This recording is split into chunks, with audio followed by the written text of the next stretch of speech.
Welcome back, amazing business owners, entrepreneurs, creatives, photographers, all the people who want to actually make a living in their business doing what they love. This is another episode of Business Straight Up, the podcast for all of the creatives who need those business skills. Today, I am so excited to bring you an amazing guest, Miss Jennifer Spivak. She is the CEO and founder of Team Spivak. She is basically a Facebook ads master, or I guess for female, would that be mistress? I'm not sure. But we are going to talk about the why behind what you do, because we all have those inner reasons, right? The things that push us to serve the people that we want to work with most. We're going to talk about Facebook ads. What does that look like? How can someone start working on the things that they need to make those Facebook ads successful? Because shocking, you actually need to have certain pieces in place before you even start thinking about Facebook ads. Jennifer is such a wealth of information, and I can't wait to share her insight with you. If you love this episode, can you head on over to iTunes and leave a review? I know it takes a couple of minutes. I know you hear it all the time, but we so appreciate it. It helps me know how I can better serve you, and it also helps me get amazing guests like Jennifer. So head on over to iTunes, leave a review. You can even press pause now. Ready? All right, to do it, welcome back. Go ahead and leave a review, and I can't wait to hear what you think to find out how I can better serve you. Let's chat with Jennifer. Hey there, awesome people. I am Brooke Summer, and you are listening to Business Straight Up, the podcast for creative entrepreneurs to learn, connect, grow, and build the business and life that they dream of. Welcome, let's get going and dive right in.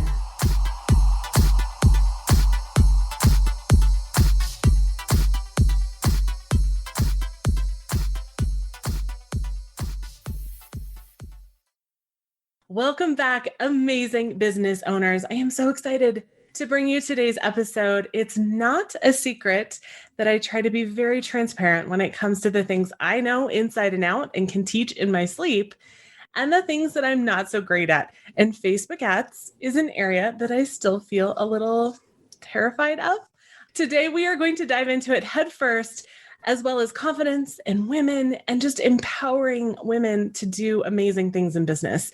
My amazing guest is Jennifer Spivak. She is the CEO and founder of Team Spivak, a high vibe Facebook ads squad. Her all-female team enjoys crunching data, helping women-owned businesses make tons of money, and smashing the patriarchy, because hammers and smashing things is always fun. Welcome. Thank you so much for being here, Jennifer. Thank you for having me. I know a little bit about you, but I would love for you to share with all the listeners. Tell me what you've worked through, what your journey has looked like, and what got you to where you are today. Yes. So let's take it all the way back to 2010, 2011. My journey with entrepreneurship and the company that I've had for the last 6 years actually started with me being in an abusive relationship in my early 20s. Very fortunate in a lot of ways in terms of how it all played out. It was only a year of my life. There were no children involved, so we were able to kind of fully separate. But regardless of the experience itself, where I really actually had the greatest learnings and the greatest sort of impact on what I would do next was after I got out of that relationship, was really able to kind of move on with my life in a relatively normal way and started volunteering with domestic violence organizations and getting involved in advocacy work. And the more I got involved, the more it became crystal clear looking back that one of the reasons I was able to get out so easily, all things considering, and really move on and have a normal life was because I had access to money. Yes. I learned that so many women who were in the exact same position that I was in are still in that relationship because they were too afraid of having to financially provide for themselves, or they're homeless or in a shelter, or they went back and they're not alive anymore. And that's really just the truth. Yes. Right? We don't want to think about it like that, but that's true. So a lot of them are dead. I just remember having this moment of that is not acceptable. That's not acceptable to me that I like got so much support and so much help in a new apartment. Like it was literally 3 days from going to an organization, filing a police report, order of protection in a new apartment, new life started. And even in my position, that was so hard to do at the time, but easy compared to what it is for other people. And I could not be okay with that because I had $1,500 in savings to get a new apartment, that I'm alive and somebody else is not. That became like this clear defining moment. Oh, it's a life or death matter, like whether or not women have access to money. And if there's anything I'm going to do on this planet, it's giving more access to money for more women. Yes. Alongside all of this happening, I am working in marketing and advertising, and specifically working at an agency where we do a lot of stuff with Facebook ads. I realized I have this opportunity to take everything I know about running an agency, take everything I know about marketing, and go do it in my own way through the lens of let's use this tool of Facebook ads to put more money in the hands of more women and really just get at that biggest macro level, have them be able to be financially independent, financially autonomous, and never, ever, ever be beholden to anybody. That's the vision of the whole thing. I now have, again, my own Facebook ads agency. We've been around now for just about 6 years.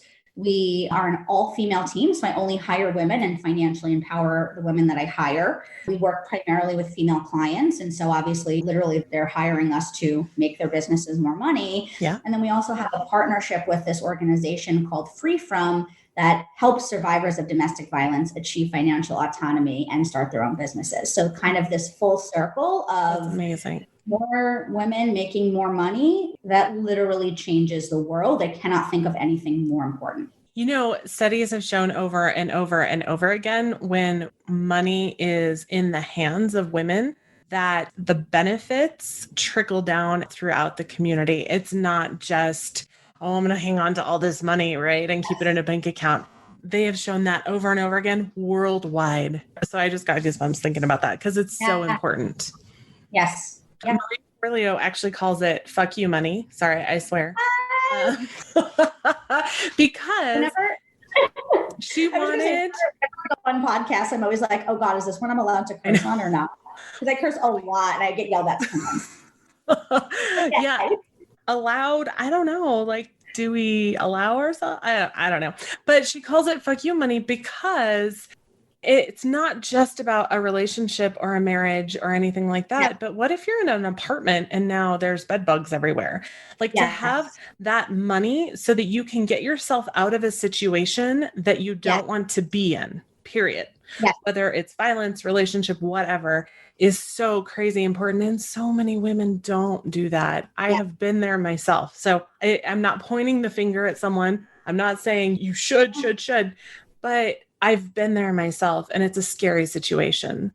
So I have worked with so many women who have experienced violence in so many ways. Sadly, far too many at the hands of people who claim to love them, right? Domestic violence is real, and it's hidden, and it's excused way too often because it's something near and dear to my heart. I want to first say to all of the listeners that if you are experiencing an abusive relationship in any way, there are so many resources to help. You are not alone.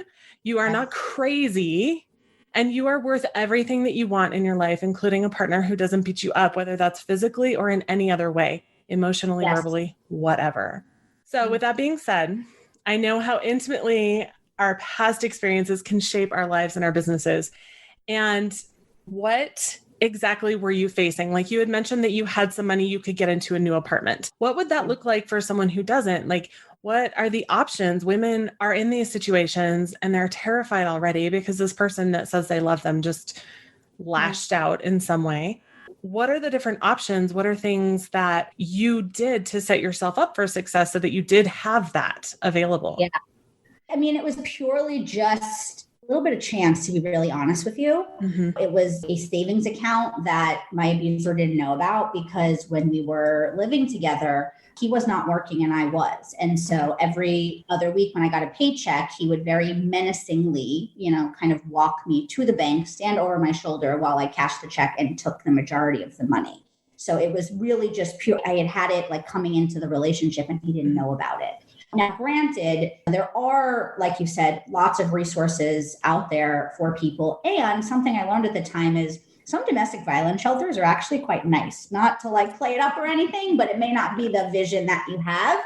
And at the end of the day, your life is obviously so much more important than whether you're living in a nice space or not, if we're really going to talk about that at that large level. But more and more, there are organizations nationally and at the local level moving towards not just how do we not have victims get murdered, but like how do we really actually allow them to move forward in a way that financially empowers them and isn't just about fixing the immediate situation, but allowing them to really rebuild a life.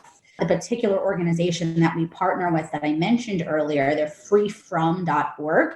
That is really actually the foundation of everything that they do. It's not enough to only have organizations that say, well, now you're not in immediate danger, so bye. And it's like, okay, you've got women who, just think about it. Let's say you've been in a relationship with this person since you were 18. Like, where are you going to go? What are you going to do? How are you going to like really build a life and not end up back in that same situation or a similar situation? Free From in particular is really, really tackling how do we then take these survivors who are like amazing, resilient people who have been through shit that like a lot of people honestly couldn't go through and really set them up to start their own businesses, to understand finances, to be independent. And again, like it always comes back to, for me, this idea of never being beholden to anyone or anything. You are in charge of your own life. Yes. And that is not only empowering, but it's also a responsibility. And it helps you to realize that you're the creator of everything that you want. Like that you can design your business if you choose to, or you can be an employee that kicks ass too, whatever you want. Ultimately, it's your decision. Definitely. So I know this is hard stuff and some people might have tuned out, but it's very necessary because if even one woman is listening to this and makes the decision to empower herself and choose something better for her life, then it was 100% worth it. But we're going to pivot more into financial independence and Facebook ads. So I love that you said that Facebook ads are the vehicle, but they aren't the point. Yes. And I know what I took away from that statement, but I would love for you to elaborate a little more for any business owners listening that might feel scared of ads like I do. What do you mean? Something I always say to people as just an offer or something to think about is in that statement, there's a giving away of your power to Zuckerberg, to Facebook, to the man, right? Whatever it is. Yeah. And look, of course, there are minute details and nuances and little technical things that are complex. I'm not saying that that isn't true, but we love to treat Facebook ads as like this like scary thing. It's in a black box. We don't understand it. And it's like, it's really just a marketing channel, like any other marketing channel. Yep. Now, again, it has nuances to that particular channel, but it's just a channel. Yeah. So it really, at the end of the day, and I've been doing really nothing but Facebook and Instagram ads for the last 11 years of my life, the knowing of the little minute details is important. But the clients that have the greatest success and the clients that we make the most money for, it's not because there's some magical trick that we uncovered. It's because they know their audience through and through. Their messaging crystal clear and perfectly nailed. They have a call to action and an offer that their audience actually cares about. So Facebook ads is, again, the channel, the vehicle, but the foundational stuff is what really makes a difference and what really moves the needle. And you could have the most amazing ads in the world, but if that foundational stuff isn't there, ads aren't going to fix your bad messaging, your broken offer. Yes. And then a much larger picture, what I mean when I'm talking about it's really just the vehicle, it's not the point. Who cares about Facebook ads, right? I mean, it's really what it can do for you. And so what we're looking to always create for our clients is a system that puts you in control of your own growth. Yeah. That is what we're building. So it isn't about Facebook ads. It's, hey, here's a complete system that uses Facebook ads to bring people in, but has all these other elements of it to nurture people and turn them into paying customers. And ultimately, it allows you to be in this position of, oh, every time I spend X, I make Y. Yeah. I want to my revenue next month. we just turn up the dial. Like that is what this gets to be about.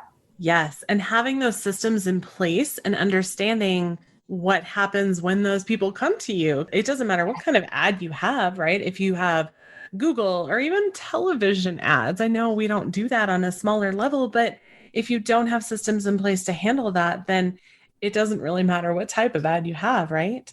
I love one thing that someone told me that brought the anxiety level down a little bit when it comes to Facebook ads is to think of it as an experiment. Yes. You just experiment, right? You test something, and if it doesn't work, you change it and you decide, absolutely, I'm going to figure it out. And look, at a certain level, like that's exactly what we're doing at my agency. I think that there is all of this nonsense in the space because it's so run by bro marketers, right? And it's like, there are secrets behind the curtains that I cannot tell you about, and only I know. And you have to, and it's like, okay, you have to attend my 3-hour class. Yeah. So I always say this very openly, and I tell all of my clients, there aren't actually a lot of secrets. There aren't, right? There's little tactics that we use or certain things that we're like, oh, wow, this is working really well right now. Mm-hmm. But really at the end of the day, within the container of, I've been doing this for so long, so I can kind of eyeball things and have an intuition of where to take it. So there is that benefit, but we really are just doing lots of structured strategic split testing. That is what it is. The secret to ads. It's making sure that you have your tracking set up properly so that you can read the data and be able to then make interpretations and decisions from there. That's the biggest mistake people make. They don't understand the tracking. So when they are testing or trying to test, they're not actually sure what's happening. And that's, again, to me, that same thing of people giving away their power. I don't understand it. It's code. It's technical. I don't get it. And it's like, all right, look, it's the non-sexy stuff. But if you could sit down and really understand, look, a funnel is very simply go from step 1 to step 2 to step 3. If you can have tracking that clearly shows you this is people getting to step 1 and then step 2 and step 3, and you can compare 2 different ads and see, oh, well, in ad number 2, 20% more people get to step 3. So then that's my winner. And let me follow it. Like that is it. Really, like when we're talking big picture, it gets to be that simple. Yes.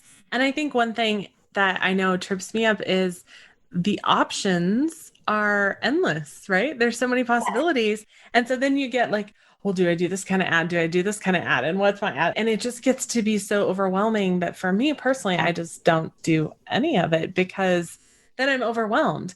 I know that you have a 3-step stupid, simple Facebook ad funnel. I love that name. But first, I want to kind of simplify it even more for anyone listening who may not know. Can you share what a funnel is? Because so many people don't think of it that way, and how you use it in your business. What does that really look like? Yes. Just to kind of be clear, in the bro marketing space, this whole concept of funnels, I think, has been like given a bad rap. So I actually sometimes prefer to think of it as a customer decision journey.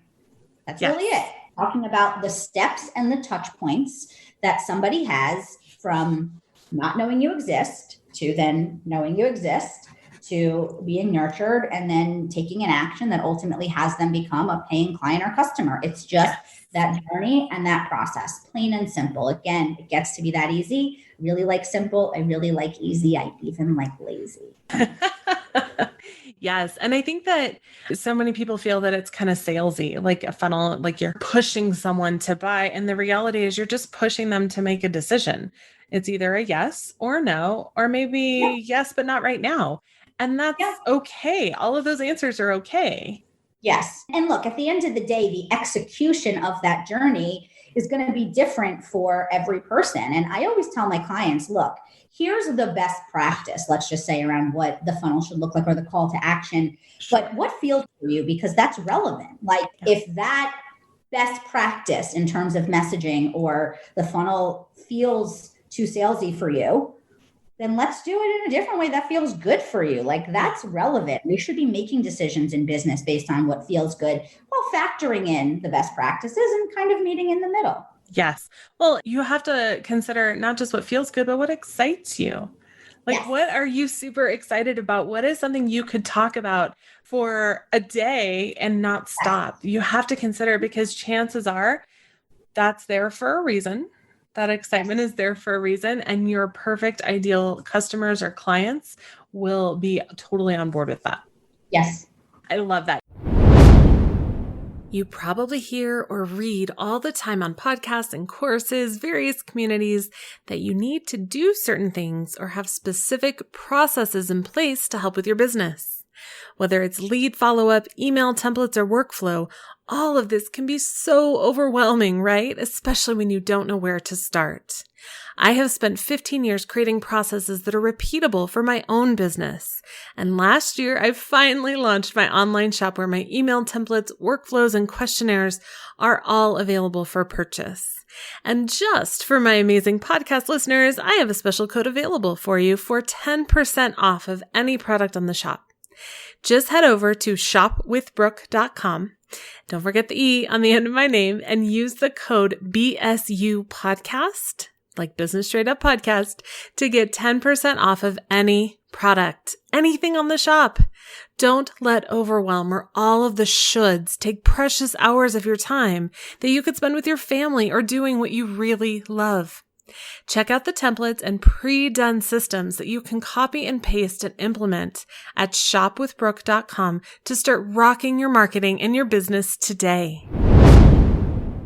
You came across this strategy accidentally. So what happened? How did that work?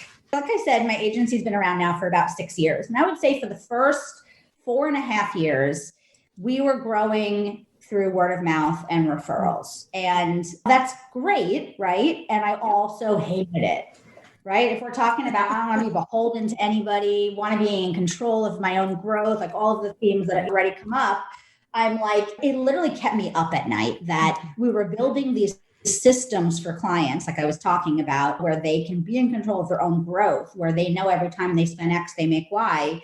And I'm watching that happen for clients. And I'm thinking, oh, like, why can't I create that for my own agency? And most of what was out there in terms of how to market an agency, which is a specific type of business, right? It's a done for you service. It's not the same thing as coaching or a product or a course. Everything out there was like, use LinkedIn, go to networking events. And I'm like, but that's still not that system. Like I can do those things. I can be visible, but I spent $500 and I make a client. Like that is what I was looking for. I started to say, okay, let me start playing with ads. We've been in business long enough. We got to walk the walk and talk the talk. I started messing around with ads towards the end of 2019. And I was taking the approach you're supposed to take to ads, which again, we use for our clients successfully, which is like the lead magnet or the webinar, right? And bringing them in and nurturing them and then sending them an email to go ahead and book a call with me. And we were getting really great costs in terms of leads and opt-ins and some transfer over to becoming paying clients. But again, I still didn't have that system. I still didn't have that predictability. And that was like what kept me up at night. On a whim, I was like, I don't know, you're not supposed to be able to do this. This goes against all the rules. But what if I just drove ads directly to call with me? Like, well, what if I tried that? Because I'm getting all these leads, but they're not doing anything. So I could say I'm getting $2 leads, but they're not turning into clients. And so that doesn't do anything. I figure, why not? I like to break the rules. Started running some ads. The real truth is I got busy and I forgot that I was running those ads. Like that's like the real sophistication right behind the whole system. That like I set it up and like things got busy and I forgot. And I went back probably a month later and I said, holy crap. People are booking calls from this. Like, what? This makes no sense. This shouldn't be working. I can kind of give you all the details of what the funnel looks like. But at the end of the day, it really is. I was doing stuff, kind of found myself inside of a system and realized, oh my God, here it is. I'm in the system. And now we're at the point where I've been running ads to this funnel or this customer decision journey for about 10 months. We've spent about 15 grand in total over those 10 months. So we really don't spend a lot of money per month. Can actually literally check the exact number for you right now so that I am giving you the exact right information. So to date, $315,000 revenue as a result of that $15,000 ad spend. So that's like a little over a 20 times return and at significant scale. That's crazy. For someone that is listening to this and they're like, There is no way in hell I'm spending $15,000 on ads. And even the revenue numbers, they're overwhelming to them. What are some small, like baby steps they can start taking so that they can start using Facebook ads in their own business? I know I actually use it in one of my businesses and not the other because it just feels so overwhelming sometimes. Yeah. Here's the thing. I do ultimately usually advise against people DIYing entirely, just because if like even something as simple as not having the tracking set up properly, and then you can't read the data properly, and then everything from there, like, and if this isn't something that you do all the time, it's easy to make one tiny mistake in the beginning that has everything that you spend going forward, like ending up not being as powerful or impactful as it could. Yeah. With that being said, in the system that I'm working inside of, first of all, I'm only spending $1,500 a month. It's just that over 10 months it added up, but $1,500 a month is just not that much. And in reality, you could spend $500 a month on this system. And I'm in a position now, obviously, that has a lot to do with each person's business and their price points and everything like that. But the average client for us on their first 3 months with us, like, which is the initial contract we make them sign, is worth about $15,000. I now have, with consistency, proof and validation that every time I spend $500 on this funnel, I close a client. If you could spend $500 to close a client and the lifetime value of a client is, let's say, at least $2,500 or more for you, wouldn't you do that all day long? I mean, even if you just spent $500 a month to make $2,500 back, and that was it. Like, scaling isn't always the name of the game. I'm not trying to turn the dial up all the way. I know that means I have to build out a bigger team. Like, that volume isn't necessarily what I want, but it's still that ability to know I need a client. I just have to spend $500. And so you could do that really at any level. Yes. And that ROI and knowing that is crazy powerful. So many business owners don't know, like they'll go to spend something somewhere and they're like, well, I don't really know. And I think that I do primarily boudoir photography. So that's one side of my business. And then I teach on the other side. And in boudoir, it typically takes a lot longer to kind of track someone, right? Because for someone to take off their clothes in front of you, it's pretty scary. And so it takes them about a year of following me. But I would love, man, my average client investment is about $3,700. If I knew I could spend $500 and get another client from it, because then what happens too is that if I spend that $500 and we know this, and then I book one awesome, wonderful client, then she tells 5 of her awesome, wonderful friends, and then it just grows from there and it's exponential. So really, you're spending $500 to get one client that could become 25. Yes, exactly. I mean, in my business, there's renewals, right? Yes. I mean, I'm just talking about the value of the first 3 months. Ideally, clients stay with us for years. Yes. Just off of the $15,000 I've spent alone for the $315,000 that's come in, if 50% of those clients renew for 6 months, we're well over $500,000. Over. Like, it's so easy to kind of have these exponential effects from there. And by the way, side note, I'm like a huge fan of boudoir photography. I do it every year. My own boudoir photos all over my apartment like a weirdo. That's amazing. Love everything about it. That's amazing. It's so funny. I actually realized yesterday I recorded 3 podcast episodes and I realized I have a metal print back here that's a boudoir photo. I was like, oops, I have a client photo back here, but that's okay. It's all right. It's me. It is what it is. Yeah, okay. I think that when it comes to Facebook ads, it's something that is the unknown, right? Like, I don't really know. Well, how do I know if I spend $500 that I'm going to get this? And it's very scary because of all the possibilities and the unknowns. Is there anything that someone can start? Like, I'm thinking of messaging or ideal client. Is there anything that someone can start working on now if they say it's November at the beginning of 2021, I really want to learn this and implement it? Yes. Before I answer that question, general advice that I always give is don't do Facebook ads until you are doing 6 figures. Like, you should be doing at least $100K a year before you even think about it, because that's a really nice sweet spot where clearly something about how you sell your messaging and your offer is validated. Now, it's not that you can't be testing all of that with Facebook ads. You can, but then you have to understand that your lead time to where it starts converting is probably going to be much longer, and you're spending money during that time. That's okay. You just need to understand from an expectation standpoint. So I find for most businesses who are understandably cash conscious, get to six figures on your own. We can always do that by being scrappy. It isn't that hard. Like, you just be scrappy, be resourceful, you figure it out. Once you're at a six-figure year and you have some validation to, again, that messaging, your offer, and how you sell it, then would be a great time to start exploring and playing with Facebook ads. And to your point, it is always a test. Like, let's just be really clear. I don't want to like gloss over that fact. So definitely don't invest in Facebook ads if you're at risk of not being able to like pay your bills or feed your family if you don't get a return in month one. Like, you should ideally be able to say, hey, I'm willing to lose this. I am. And obviously, if you set things up properly, the goal is that it comes back fivefold, tenfold, but you have to be willing to, because you don't even want to go in with that energy, right? Like, if you bring that energy into the space of this has to work, like, it's desperation. It doesn't work with anything. So I would suggest, here's what you could do foundationally in getting ready. Crush that messaging. Know exactly how to speak to your people in a way that moves them forward. Have a really, really clear customer decision journey and call to action.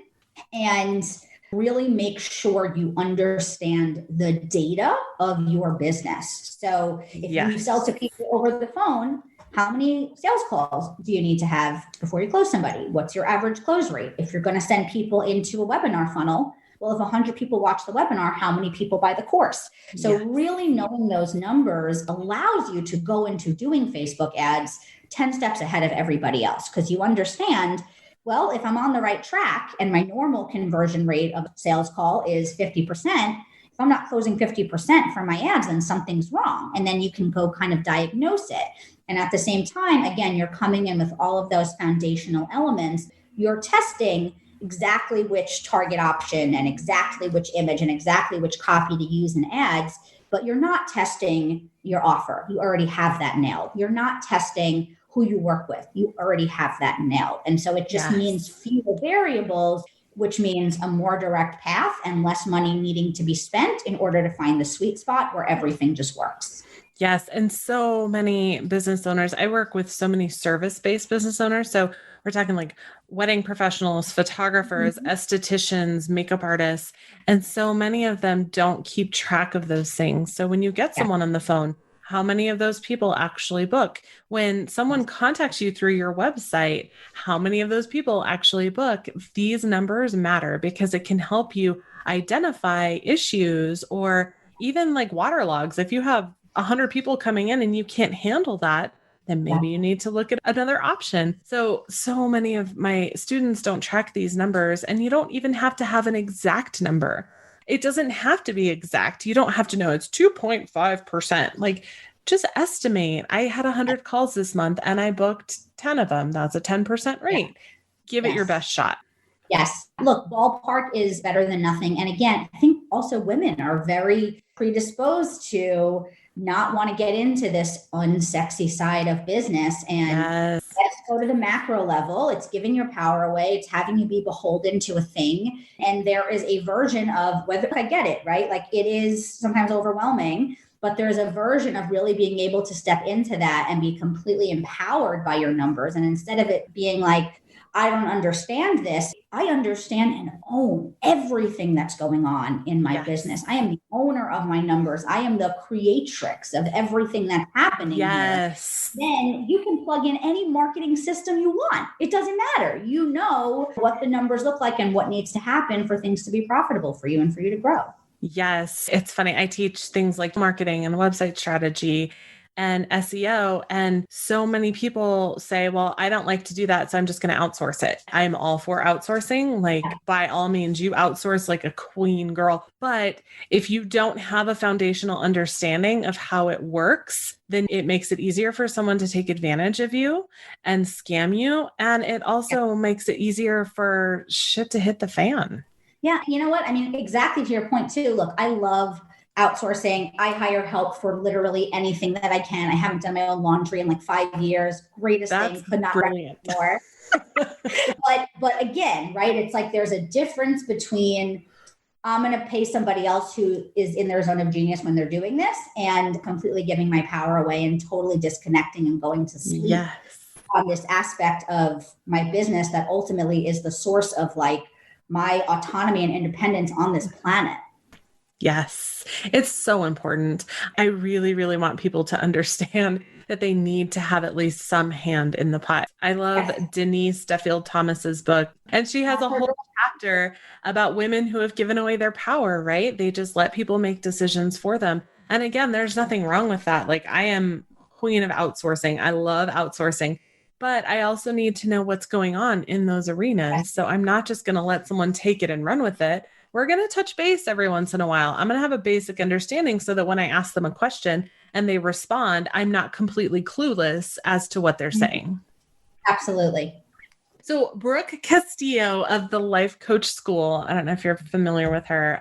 Her podcast is one of my favorites. She has said that the first 6 figures are the hardest to make, not because it's actually difficult, but because of the mindset behind it. And once you get there, you're ready to really scale. And that mindset and the shifts that need to happen can change so many things in your business and really your life. So what are some things that you have seen that someone can really start to address when it comes to the blocks, the mental shifts, the things in their own brain that might be keeping them from getting to that goal of the first 6 figures?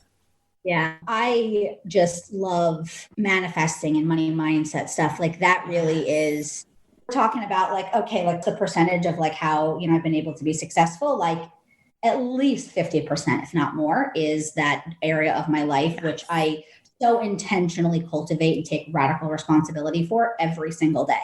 And while there's been an evolution for me over the last 6 to 7 years of exactly what I do, what practices I incorporate, and what works for me, where I've landed is of all of the tools out there, of all of the things out there, manifesting and calling in higher levels of abundance is really always at its core about embodying the person that already has those things. Mm-hmm. It's simple. And again, I like simple. That is really the foundation of the work that I continue to do. So for example, 2020 is our first 7-figure year. Yes. And we're going to go for 3 mil next year. So quote me on that because it's happening. Writing it down. These are my notes. Yeah, you should. Because let me tell you, I've already completely calibrated my entire being and every cell in my body to $3 million in 2021. It is already written. And that is the work that I did at the end of 2019 going into 2020. So it's no coincidence that at every marker and every checkpoint, it's like, look at that. We are literally exactly on par to exactly. Like I would not be surprised if it literally is 1,0,0,0,0,0,0, like up to the T. Wouldn't that be crazy? Because, it's just like, it wouldn't be at all. It'd be like, of course I should have gone higher. Because I really, really spent the end of 2019 thinking, who is $1 million CEO Jennifer? What do I spend my time thinking about? How do I eat? How much sleep do I get?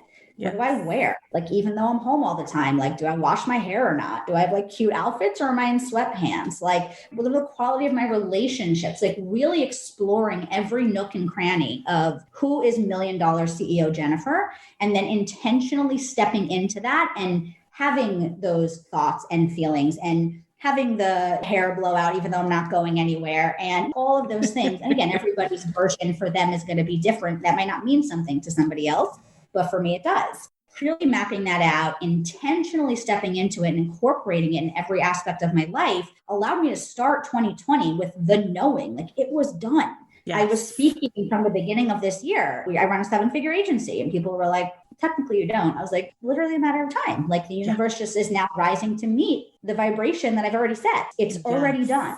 I always like to kind of future pace because I am impatient. I don't like to wait for things. I'm already like, technically we haven't hit it yet because the year isn't over, right? We still have 2 more months to have that first 7-figure calendar year. And I'm already like 3 million in 2021. How are we doing it? What does my energy need to do and look like and feel like? And so, that's not a super tangible response. And I know some people like what are the steps? And I want to do the meditation and the visualizing. And that supports a lot of people, by the way. It's just for me, it felt like a trap. It felt like a have to.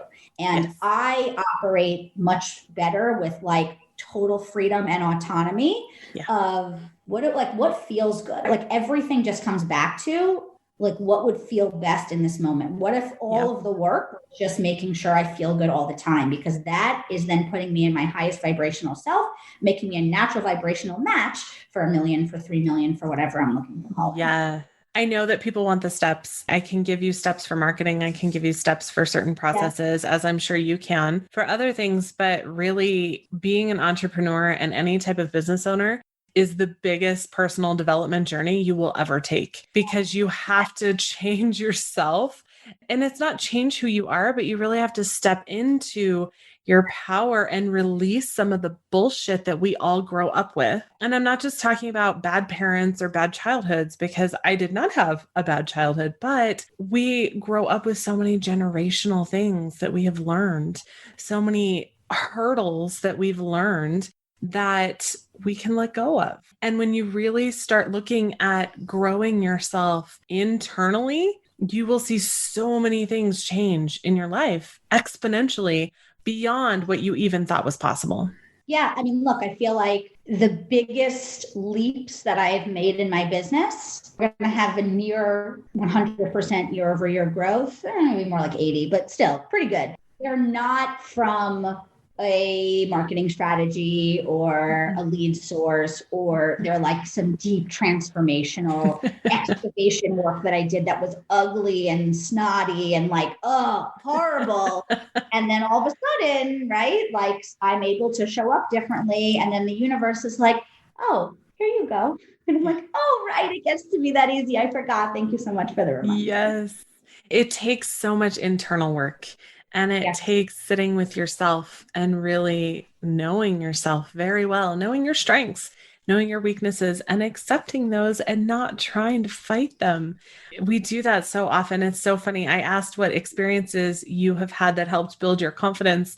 And one of your answers was noticing how confident male entrepreneurs are. And that answer both cracked me up and infuriated me because it's so true. I have talked about this with female friends. Like, we watch some of the guys in our industry that literally have no experience. They have no background in this, and yet they are talking themselves up like crazy. And we just don't understand it. We seem to have some crazy blocks that we don't often see in men. How can we learn or embrace that confidence that we see in men often, not all the time, so that we can really use it in our business? Yeah. I don't have like a perfect answer for this. I want step by step. Give me the manual. For me, it was actually born out of a little bit of rage. It was born out of, hold on. If we're as women noticing this, we all know it, we see it happening, and yet the approach seems to be, let's just be mad about it and give our power away to the system, the patriarchy, diet culture, right? We're just victims to it. Like, I'm sorry, no, I'm not a victim to anything. Like, I don't play that, right? No. So it was just this like pure, like, whoa, will not stand, unacceptable. And I'm going to somehow get over myself. And I'm just going to be committed to this every day because it can't be. And it requires us to do something about it. We talk about this a lot, even just like diet culture and body positivity is something that I'm really involved in and super passionate about. Yeah, people are always like, oh, well, how did you learn to like love your body and become confident? And I was like, because that's my mother effing responsibility as a powerful woman on this planet when the entire universe is set up for me to hate myself. I know that diet culture exists. I know that the media is going to show us images that are totally unrealistic. But we all know that. Why is that still an acceptable excuse? I don't get it. Yeah, right? It's a choice. We should be infuriated and we should be like taking to the streets and doing something about it. But did you see that a Black woman who is larger and her photographer have recently fought Instagram in London because her photos were uncharacteristically targeted based on nudity standards when others were not? They have recently changed the Instagram requirements for that because of someone fighting that. And I just love that. Yes, I love that. That's amazing. It's so cool. I feel like it's a fight that we fought for so long, but I have to be careful not to go on tangents here because body positivity and boudoir photography hand in hand. Yeah, right. I feel like sometimes it's also used as something to shame women for, and we have to figure out that it's a process, right? It's not something overnight that you're like, all of a sudden, I am fucking fabulous. It is one of those things that you're like, oh, hey, look, those look kind of nice. And the next day, oh, hey, look, that looks kind of nice too. And it's a process, and we have to honor that in each other and just point out each other. Absolutely. And I just think that it starts with that shift from, but this is how the media, but this is how the world works. And you're right. All of those things are 100% true, and it's nonsense. And we're already here, and there's such a thing as personal power. And like, especially as entrepreneurs, we get to decide what our lives and our world looks like stepping into that radical responsibility of, again, not that you're going to wake up tomorrow and feel amazing, right? But radical responsibility of, if you don't feel amazing, not saying it's because of this. It's like, oh, let me see what's going on right now. And over time, when you are the one that's responsible for how you feel about yourself, things can shift. It's a radical responsibility. I even wrote that down on my notes, but it's also radical accountability that comes with that. And I think that's part of what makes it scary, right? Because then you realize it doesn't matter what the media shows me, because I get to choose how I feel about that. Yeah. And if I choose to feel the way that they tell me to feel, then that's my fault too. And that can suck sometimes. Yeah, no, for sure. Look, it's not an easy journey necessarily. It's not. Going back to the question of like, how do we have women be able to be as confident in business and life as men? I think we could either wait for the entire world to change, not particularly hopeful today on election day 2020. So either we can wait, and hopefully when this airs, we find out that I'm eating my words. But anyway, we can either wait, or life is happening now, and like each individual woman on this planet can start moving forward in the right direction. Right. Well, and how many women and generations of women have waited because of violence or because of other things? And we just keep perpetuating these generational beliefs and ideas and stories that we can let go of. And it's so funny. All of this changed for me when my daughter was born, because man, I saw her pick up some things that I was like, no. It sucks when you see a mini me take on your shit. It becomes a big change when you realize that there's another generation that we are affecting with all of this. And how amazing is it that we can be powerful business owners and show that to that generation, and that we can grow our businesses, not only for financial freedom, but for ourselves. Because you know what? If I want to have an expensive car, that's my damn right and privilege, but also because I want to set up programs and things for that next generation so that they can grow into that as well, so that we can model it and then facilitate that as well. Yes. Yeah. Look, as business owners, we all get to be in that almost like influencer position, right? Like I think that everything I do in every moment of every day, whether it's making money or being confident or whatever, it's like I'm showing other women how it's done. Yes. And that isn't something that's exclusive or special to me. Anybody, I mean, look, anyone on the planet, but especially in entrepreneurship, right? I mean, you're posting on Facebook, you have people that follow you, like, how are you influencing them? And being a woman that chooses confidence and body positivity when the whole world says not to, the ripple effects of that, not just with your children, but the people that follow you online, your clients, people that work for you, like, I'm like having chills, right? And thinking like how powerful that gets to be if every woman chooses that. Yes. Oh my gosh. Can you imagine the tidal wave? That would be amazing. That would be awesome. It'd be like a wave of boobs and awesome.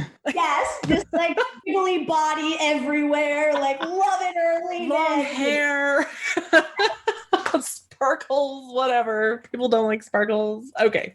Thank you so much for being here today. I feel like I could just talk to you all day.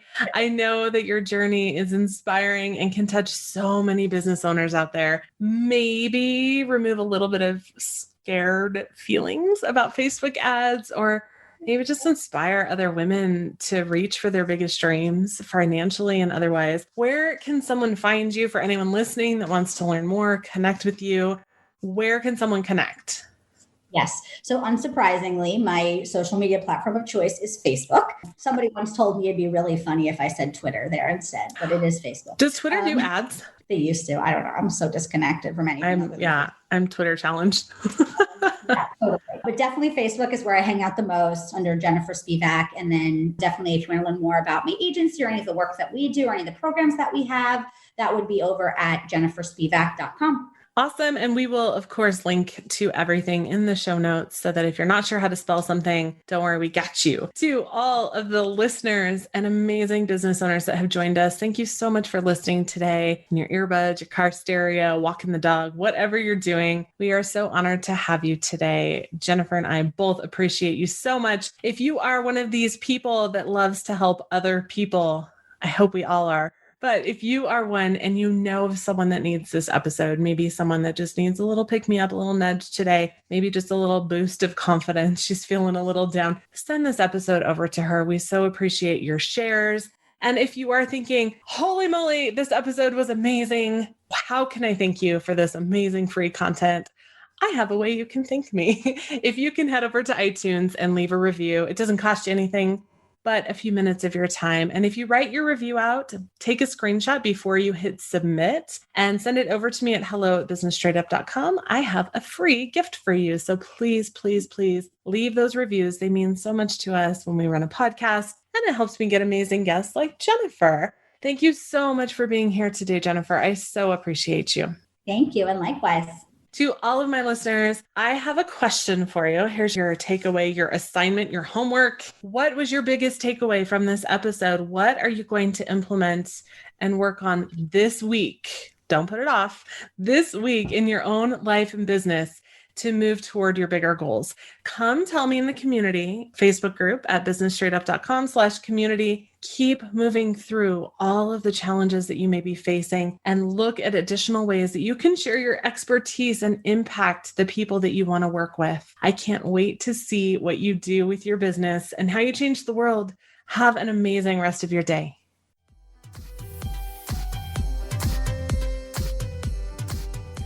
Thank you so much for listening to Business Straight Up. I'm so glad that you could join us today.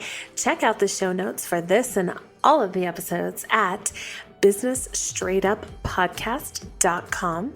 And I can't wait to talk with you again. Have a great day.